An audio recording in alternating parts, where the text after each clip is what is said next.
Hello, good morning, जोहार। मैं राजू और आप देख रहे हैं 24 झारखंड न्यूज। चलिए जानते हैं झारखंड की आज की 25 मुख्य बड़ी खबरों को।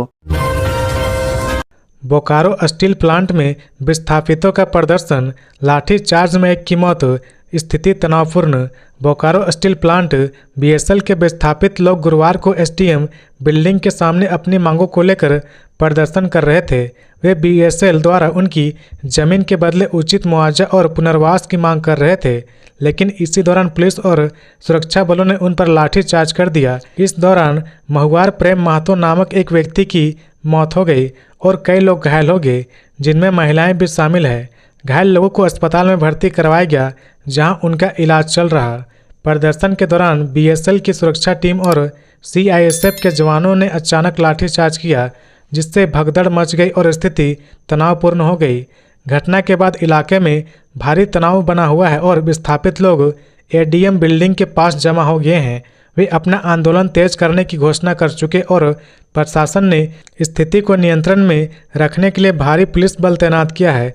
घटना के बाद बोकारो की कांग्रेस विधायक श्वेता सिंह मौके पर पहुंची और उन्होंने इस पर प्रतिक्रिया दी। श्वेता सिंह ने कहा कि विस्थापितों ने बीएसएल को अपनी जमीन दी थी और वे अपने हक की मांग कर रहे थे, लेकिन उन पर लाठीचार्ज किया गया, जो पूरी तरह से अनुचित है। उन्होंने राज्य सरकार से इस घटना की जिम्मेदारी लेने की मांग की है। विस्थापितों ने यह भी कहा कि जब तक उन्हें न्याय नहीं मिलता, उनका आंदोलन जारी रहेगा। 8 अप्रैल को होगी झारखंड कैबिनेट की बैठक, कई अहम प्रस्तावों पर लगेगी मोहर। झारखंड के मुख्यमंत्री हेमंत सोरेन की अध्यक्षता में 8 अप्रैल 2025 को कैबिनेट की बैठक बुलाई गई है। दोपहर 1 बजे से प्रोजेक्ट भवन में कैबिनेट की बैठक शुरू होगी। इस बैठक में कई अहम प्रस्तावों पर मोहर लग सकती है। 25 मार्च 2025 को हुई झारखंड कैबिनेट की बैठक में मैया समान योजना के सभी लाभुक को राशि भेजने का निर्णय लिया गया था। आधार कार्ड के बैंक अकाउंट से लिंक नहीं रहने पर भी लाभुक को 3 महीने की राशि 7,500 रुपये भुगतान करने के प्रस्ताव को मंजूरी दी गई थी। आधार नंबर के बैंक खाता से लिंक नहीं होने के कारण शुरुआत में केवल 38,34,000 लाभुक को ही योजना का लाभ मिल पाया है। बाकी 20,60,000 लाभुकों के बैंक अकाउंट और आधार के लिंक न होने के कारण पैसा होल्ड पर रखा गया था। मैट्रिक और इंटर की कॉपियों के मूल्यांकन में जुटा झारखंड एकेडमिक काउंसिल। 7 अप्रैल से 60 केंद्रों पर होगी जांच, जानिए कब तक आएगा रिजल्ट। झारखंड एकेडमिक काउंसिल यानी जैक की ओर से इस वर्ष आयोजित मैट्रिक और इंटरमीडिएट की कॉपियों का मूल्यांकन 7 अप्रैल से शुरू हो रहा है। इसके लिए रांची समेत राज्य के विभिन्न जिलों में करीब 60 केंद्र बनाए गए हैं, जहां 10,000 शिक्षक कॉपियों का मूल्यांकन करेंगे। झारखंड एकेडमिक काउंसिल ने मैट्रिक और इंटरमीडिएट की कॉपियों के मूल्यांकन के लिए अलग अलग केंद्र बनाए हैं। उम्मीद है कि अप्रैल के अंत तक कॉपियों का मूल्यांकन पूरा हो जाएगा। जैक से मिली जानकारी के अनुसार सभी मूल्यांकन केंद्रों पर सीसीटीवी कैमरे की निगरानी में कॉपियों की जांच होगी। गौरतलब है कि राज्य में मैट्रिक और इंटरमीडिएट की परीक्षा इस साल 11 फरवरी से शुरू हुई थी, जो 3 मार्च तक चली थी। इसके बाद प्रैक्टिकल परीक्षा आयोजित की गई थी, जो 25 मार्च तक जारी रही थी।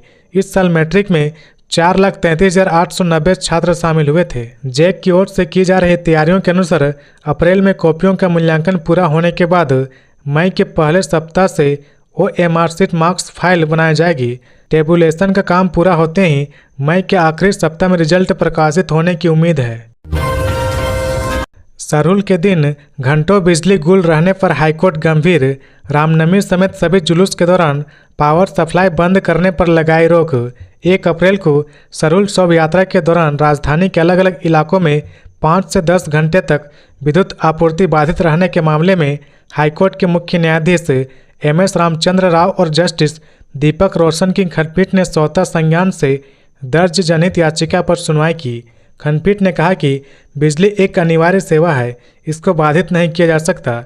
कोर्ट ने बिजली निगम से जानना चाहा कि सरहुल के दिन घंटों बिजली आपूर्ति बाधित क्यों रही, इससे होने वाली परेशानी को क्यों ध्यान में नहीं रखा गया।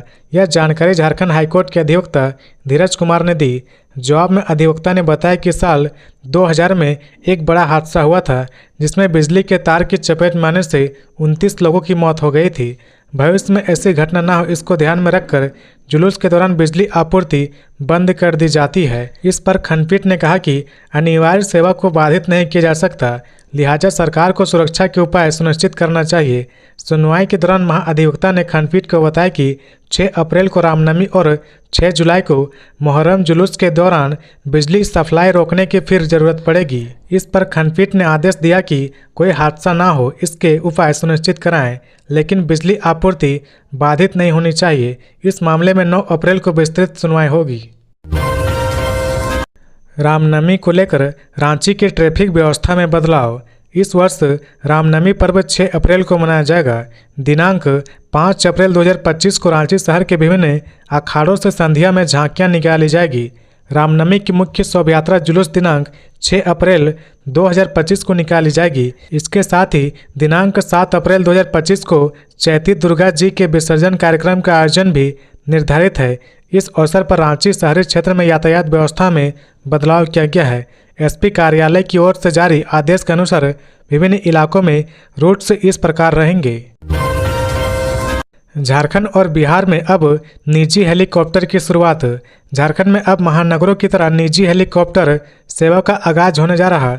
दिलचस्प बात यह है कि इसका संचालन राज्य के युवा और जोश से भरे उद्यमियों द्वारा किया जाएगा। इस सेवा का दायरा झारखंड के अलावा पड़ोसी राज्य बिहार तक होगा। रांची से इन दोनों राज्यों के किसी भी स्थान के लिए सीधे हेलीकॉप्टर बुक करना संभव होगा।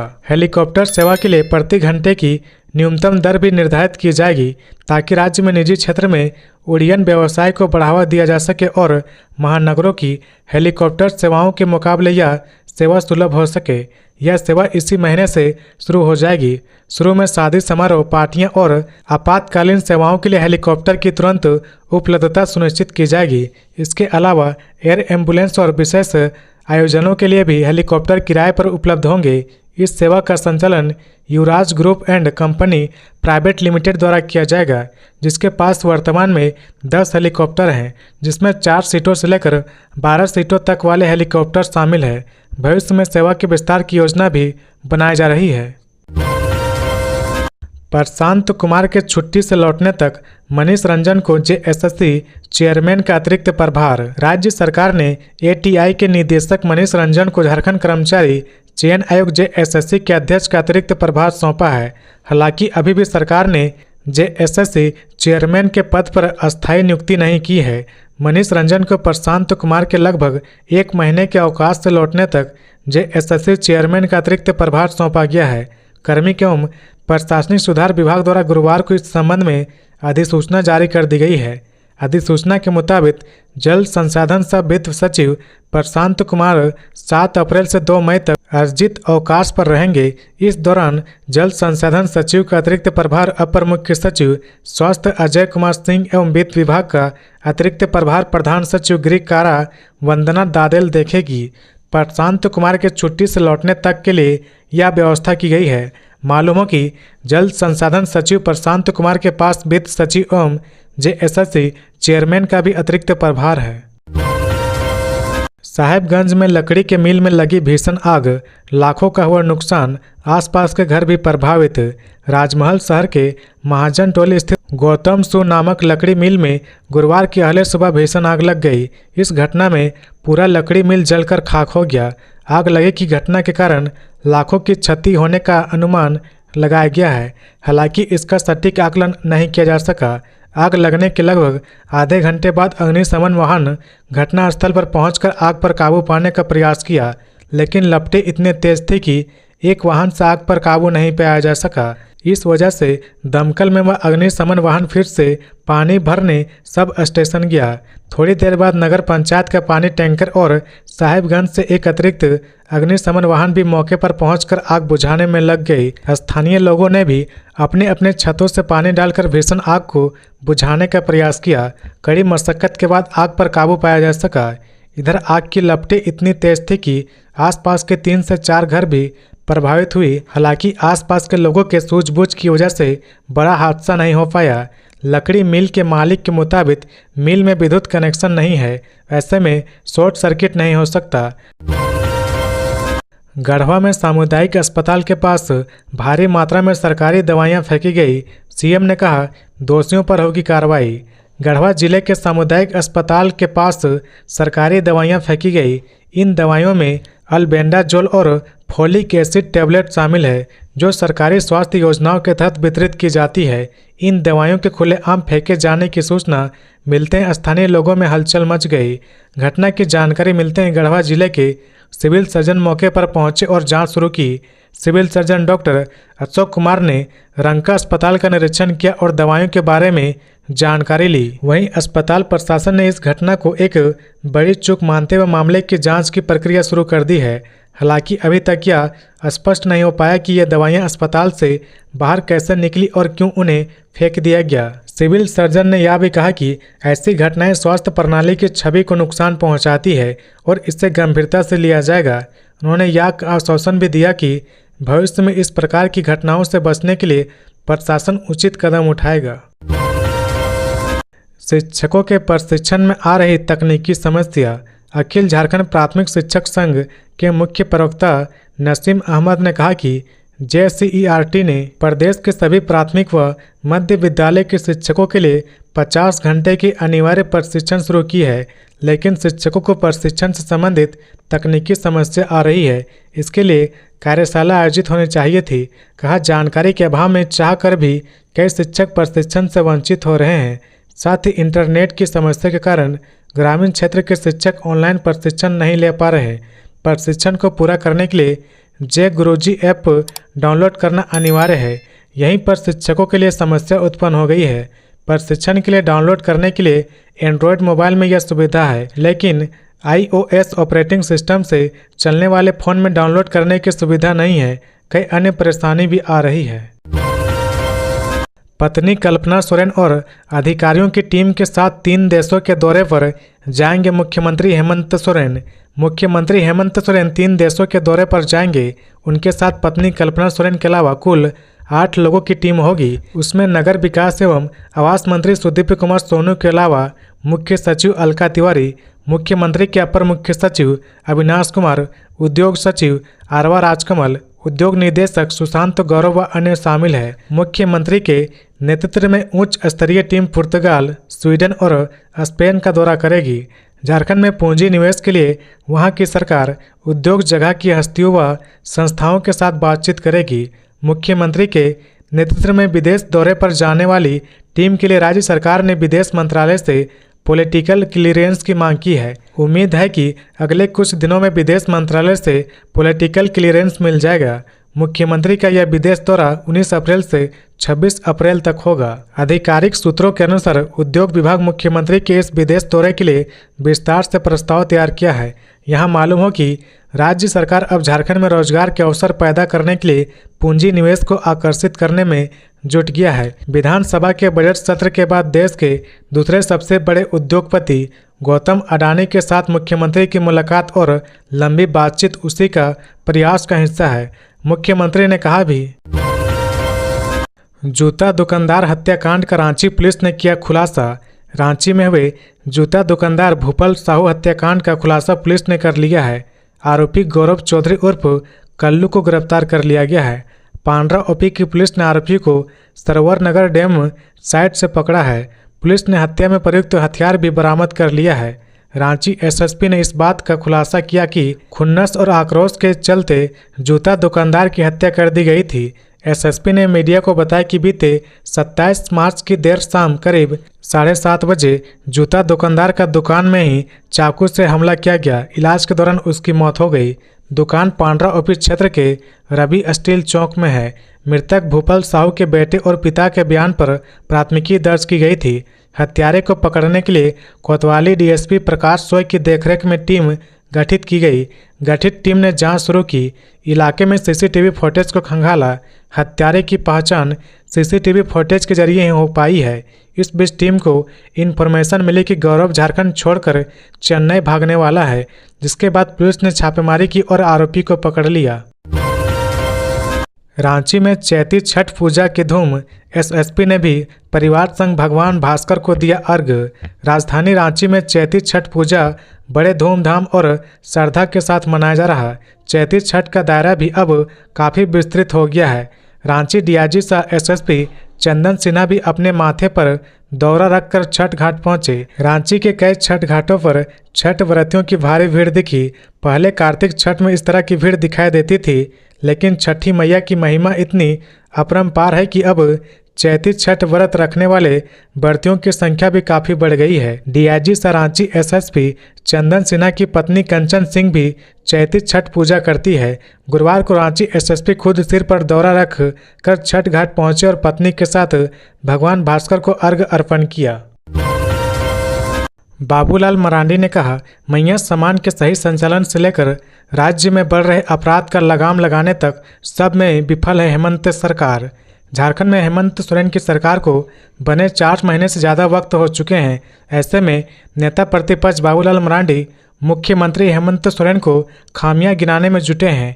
वह सोशल मीडिया प्लेटफॉर्म एक्स पर पोस्ट कर बता रहे कि इस सरकार को बने 100 दिन से ज़्यादा वक्त हो गया है, इसके बावजूद कोई ठोस कार्य नहीं दिख रहा जिससे जनता के जीवन में कोई सार्थक परिवर्तन आया हो। उन्होंने लिखा कि हेमंत सोरेन जी को झारखंड की जनता ने दूसरी बार मुख्यमंत्री बनने का अवसर दिया, लेकिन उनके दूसरे कार्यकाल में अब तक 100 दिन से ज़्यादा होने के बाद भी राज्य में ऐसा कोई ठोस कार्य नहीं कि दिखता जिससे जनता के जीवन में सार्थक परिवर्तन आया हो। उन्होंने ना तो कोई दूरदर्शी नीति प्रस्तुत की और ना ही विकास के लिए कोई गंभीर प्रयास किया। उनके चुनाव में किए वादे आज केवल खोखले भाषणों की गूंज बनकर रह गई है।